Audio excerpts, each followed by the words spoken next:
مشاهدي ومتابعي قناة أمود، سلام الله عليكم.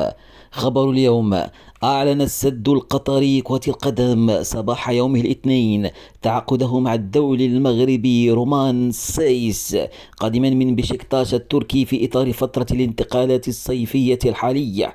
وأكد السد القطري في تغريدة عبر حسابه الرسمي على موقع التواصل الاجتماعي تويتر ضمه سايس عميد أسود الأطلس بعقد لمدة موسمين بداية من موسم 2023.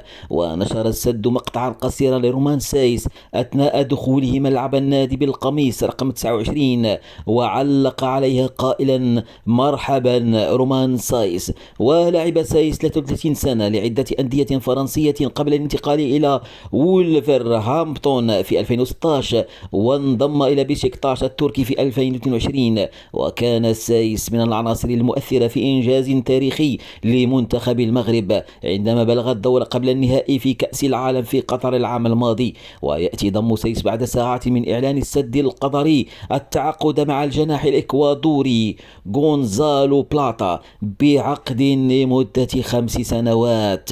وكان السد القطري قد احتل المركز الثالث في الدوري الموسم الماضي خلف الدحيل والعربي. مشاهدينا ومتابعينا الكرام، لا تنسوا الاشتراك في قناة أمود ليصلكم الجديد في عالم الرياضة.